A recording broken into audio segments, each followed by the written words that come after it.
नमस्कार जिसने प्रभात को जन्म दिया, उस रात को नमस्कार जिसने प्रभात को जन्म दिया, और उस बसंत को नमस्कार जिसने मधुमास को जन्म दिया।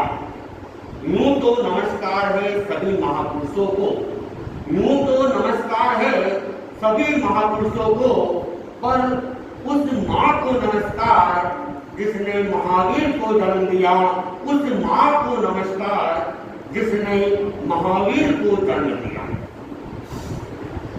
आज हम 2623 की महावीर जयंती मना रहे हैं। भगवान महावीर क्रांतिकारी पुरुष थे और वे ऐसे समय में इस धरती पर आए जब उनकी अति आवश्यकता थी। लोग किसी महापुरुष का इंतजार कर रहे थे और उसके पीछे कारण था, उस युग में अहिंसा की जगह हिंसा तांडव नृत्य कर रहे थे। धर्म और समाज अनेक बुराइयों के साथ ग्रसित थे और धर्म के नाम पर मुक्त पशुओं की बलि दी जाती थी। शूद्रों को और स्त्रियों को धर्म के अधिकार से वंचित किया जा रहा था। ऐसे समय में लोग एक तरह से त्राही की स्थिति के अंदर चल रहे थे और लोगों को अपेक्षा थी कि कोई क्रांतिकारी महापुरुष आए और इस समाज की जो बुराइयां हैं उन बुराइयों से हमें त्राण दे। और कहा भी गया है, जब जब धरा विकल होती है मुसीबत का समय आता है। जब जब धरा विकल होती है मुसीबत का समय आता है। किसी भी रूप में कोई महामानव इस धरा पर आता है, किसी भी रूप में इस महापुरुष इस धरा पर आता है। और भगवत गीता के अंदर भी भगवान कृष्ण गीता का उपदेश देते समय कहते हैं, यदा यदा हि धर्मस्य ग्लानिर्भवति भारत अभ्युत्थानम् अधर्मस्य तदात्मानं सृजाम्यहम्। कि जब जब पृथ्वी पर धर्म क्षीण होता है, अधर्म बढ़ता है, तब तक मैं अवतार लेता हूं। तो जब भी इस धरती के ऊपर आतंक गले तक आ जाता है तो कोई न कोई महापुरुष जन्म लेता है और जन्म लेकर एक नई क्रांति करता है। तो आज से 2600 वर्ष पहले भगवान महावीर भी इस धरती पर आए और उस समय की जो विभिन्न समस्याएं थी, अत्याचार की, शोषण की, अन्याय की, उनके विरोध में उन्होंने आवाज उठाई। क्योंकि हर व्यक्ति में इतना साहस नहीं होता है कि वे क्रांति कर सकते हैं और विभिन्न समस्याओं के विरोध में बोल सकते हैं। क्योंकि विभिन्न समस्या के विरोध में बोलने का मतलब है कि अपना विरोध करवाना। साहसी व्यक्ति ही ऐसा काम कर सकते हैं। परंपराओं को बदलना इतना आसान नहीं होता है। आप लोगों ने देखा तेरापन धर्म संघ के 9 अधिशास्ता आचार्य तुलसी, ये भी एक तरह से क्रांतिकारी पुरुष थे और समाज के अंदर अनेक अनेक रूढ़ परंपराएं थी, पर्दा प्रथा थी, मृत्यु भोज थे और शोक की एक लंबी परंपराएं थी। और भी न जाने कितनी कितनी बुराइयां, और समाज चाहता भी था कि ये नहीं होनी चाहिए, लेकिन पहल करने की हिम्मत किसी भी व्यक्ति में नहीं। ऐसे समय में अनेक अनेक धर्माचार्यों के सामने भी ये बात आती, लेकिन समाज के विरोध में आवाज उठाने की धर्माचार्यों ने भी पहल करना उचित नहीं समझा या इतना साहस नहीं कर पाए। लेकिन ऐसे समय में आचार्य तुलसी ने अपने समाज को आगे बढ़ाने के लिए एक नया मोड़ का अवदान दिया और रूढ़ परंपराओं का विरोध किया, और विरोध के साथ आचार्य तुलसी का भी भयंकर विरोध हुआ।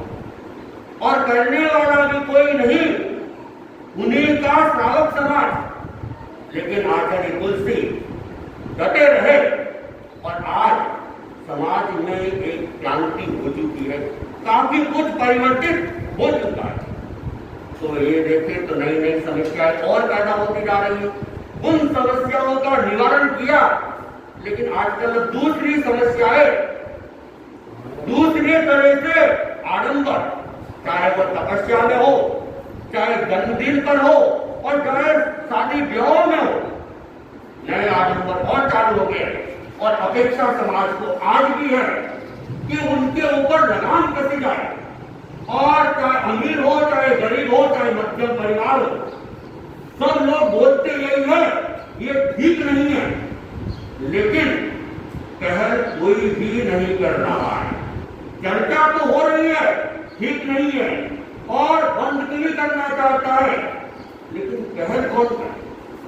तो भगवान महावीर ये क्रांतिकारी पुरुष थे, और उन्होंने उस जमाने में जो दास प्रथा थी, स्त्रियों को धर्म का अधिकार नहीं था, शूद्रों को धर्म का अधिकार नहीं था, और जातिवाद को बहुत महत्व दिया गया था, भगवान ने जातिवाद को अतात्विक मान लिया और देवानंदा ब्राह्मणी को मातृत्व का अधिकार दिया।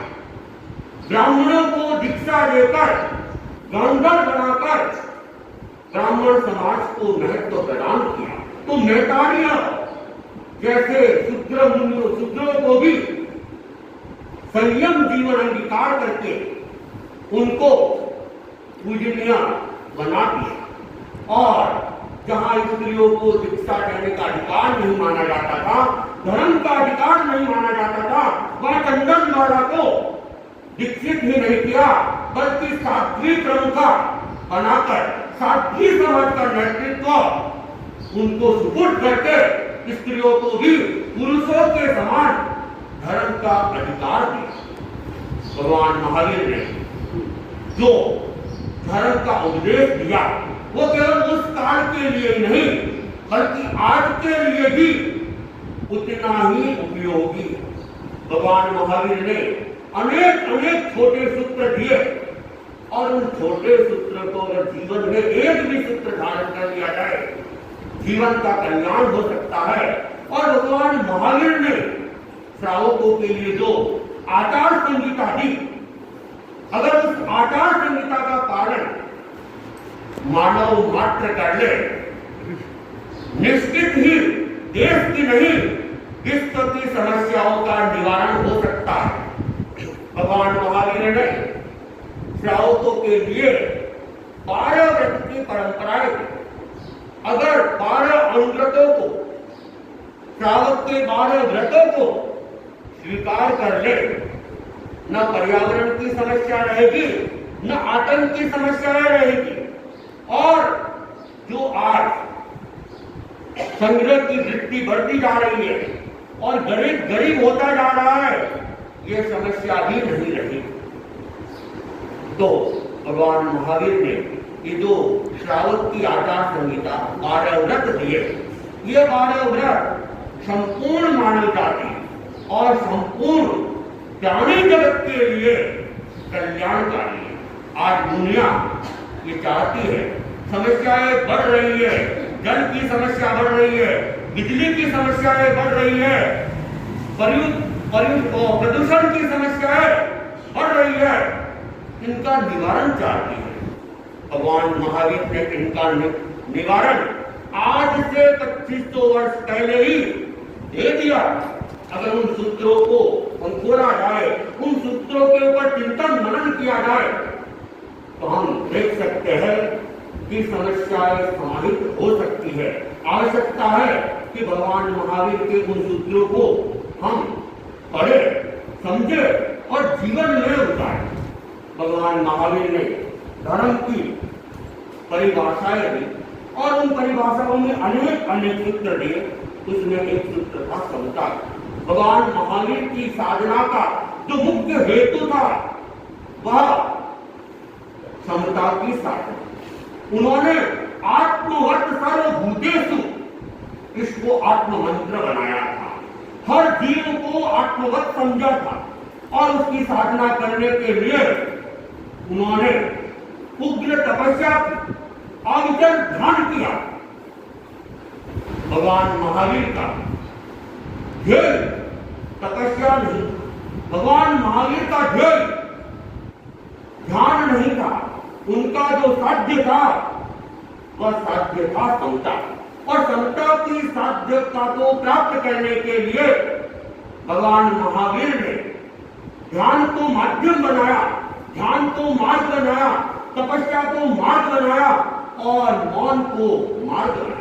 ये केवल उनके मार्ग थे, ये उनके साध्य नहीं थी। उनकी साधना का मूल निष्पत्ति थी समता की साधना।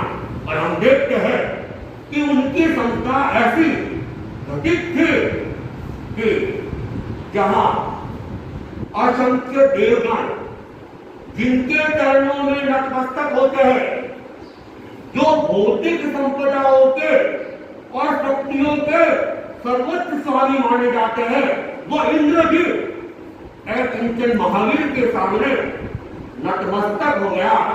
लेकिन भगवान महावीर अपनी आत्मस्था में थे, अपनी सत्ता में थे और उनको गर्व नहीं हो रहा था कि देवराज इंद्र जिनके असंख्य देवता चरणों में रहते हैं, वो इंद्र आज मेरे चरण में आ रहा है। उनको कोई अहंकार नहीं था।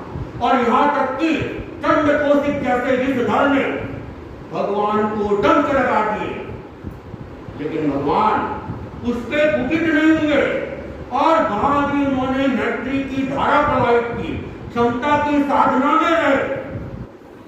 और चंद्रकोशिक जिसने मारने का प्रयत्न किया, डंक लगाए, उसके जीवन के उद्धारक के भगवान महावीर बन गए। भगवान महावीर ने हमें जो धर्म का उपदेश दिया, उस धर्म के अंदर उन्होंने विनय धर्म की व्याख्या और आवश्यकता विनम्रता की है। हम देख रहे हैं उस श्रृंखलता बढ़ती जा रही है, बड़ों का आदर सम्मान नहीं है। भगवान महावीर ने आज से 2500 वर्ष पहले विनम्रता के संस्कार दिए, विनम्रता को धर्म का आधार दिया। लेकिन हमने उस धर्म को तो भुला दिया। केवल हम क्या करते हैं, गीत गा लेते हैं, कविता बोल देते हैं, भाषण बोल देते हैं, नारे लगा लेते हैं, लेकिन महावीर ने जो कहा वह नहीं करते। महावीर ने जो कहा वो कर ले, चाहे आप महावीर की मंदिर में जाकर पूजा करें न करें, महावीर के गीत गाए न गाए, कोई फर्क नहीं पड़ेगा।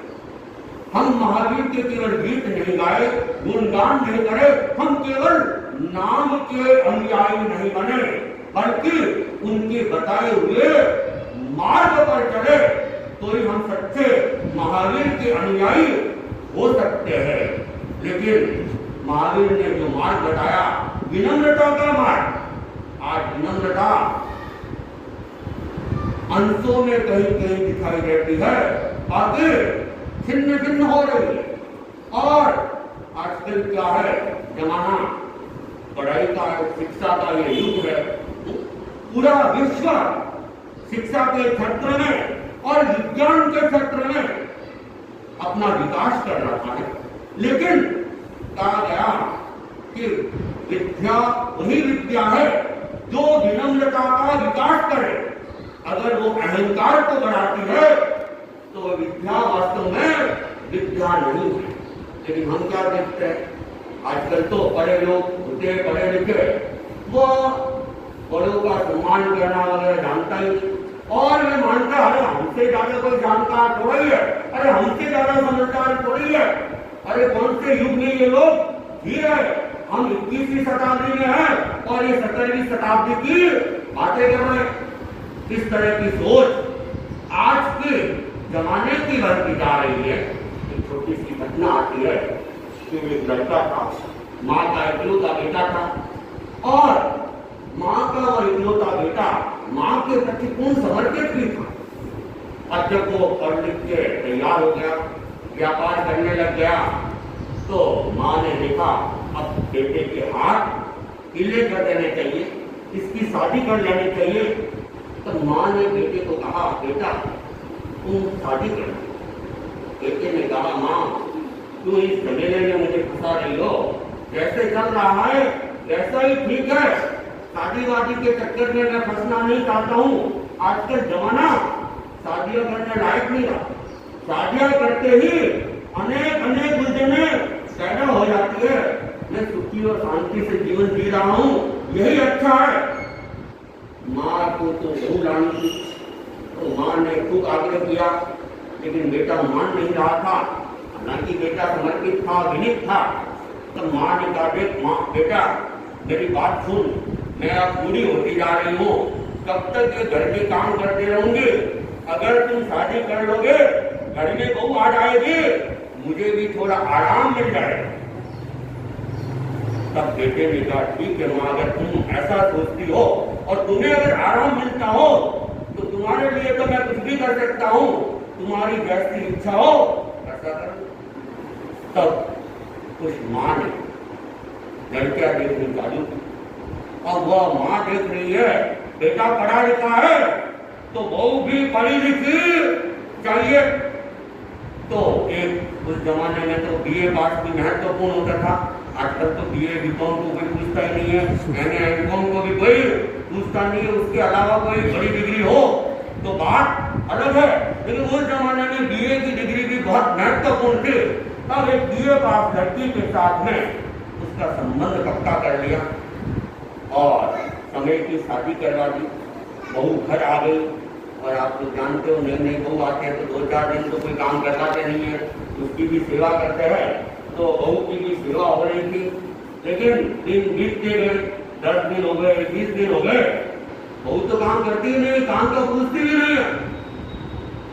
तो वो माँ के काम तो अब क्या है, पहले तो 2 का काम था, अब 3 का काम हो गया। बेटे ने माँ से कहा माँ अरे क्या बात है, तुमने तो कहा था शादी कर लोगे बहू घर आ जाएगी तो मुझे आराम मिल जाएगा, मेरा काम हल्का हो जाएगा, लेकिन मैं देख रहा हूँ आपके तो काम बढ़ गया, 2 की जगह 3 का काम कर रही हो, आराम कहाँ आपको। तब वो माँ कहती है क्या करे बेटे, बहू पढ़ी लिखी है और वो काम करना नहीं चाहती है तो क्या करे। तब बेटे ने कहा मैंने भी तो मनोविज्ञान पढ़ा है, अपन एक ड्रामा करते ड्रामा। तो बेटे ने अपनी योजना माँ को समझा दी। दूसरे दिन सवेरे सवेरे माँ झाड़ू निकालने लगी, इतने में बेटा आया और बेटे ने कहा मामा झाड़ू मैं निकालूंगा, और माँ बोलती नहीं नहीं ये काम तो हम औरतों का है, झाड़ू मैं निकालूंगी। अब दोनों आपस में लड़ने लगे, जोर जोर से आवाजें आने लगी। बहू रानी ऊपर ही थी, वो ऊपर से बाहर आती है और दोनों ऊपर से ही वो कहती है सुबह सुबह ये क्या लड़ाई झगड़ा चालू कर दिया, क्या हुआ।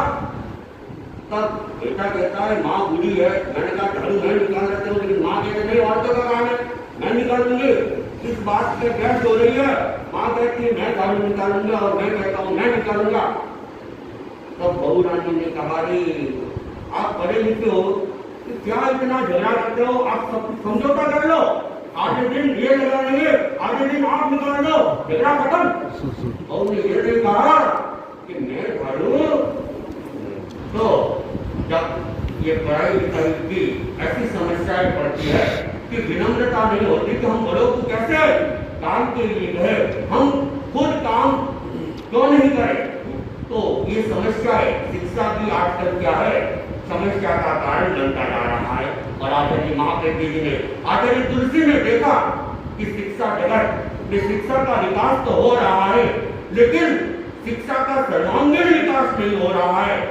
तो फिर आचार्य तुलसी और आचार्य महाप्रज्ञ जी ने गहन चिंतन किया और जीवन विज्ञान का एक उपक्रम लिया कि इसके माध्यम से शिक्षा को पूर्ण रूप मिले, पूर्ण और शिक्षा का जो भावनात्मक विकास होना चाहिए, मानसिक विकास होना चाहिए, वह भी इसके लिए आचार्य महाप्रज्ञ जी ने भगवान महावीर के सूत्रों को आगे लाके जीवन विज्ञान के रूप में हमें एक नया अवदान भी देने का प्रयास किया।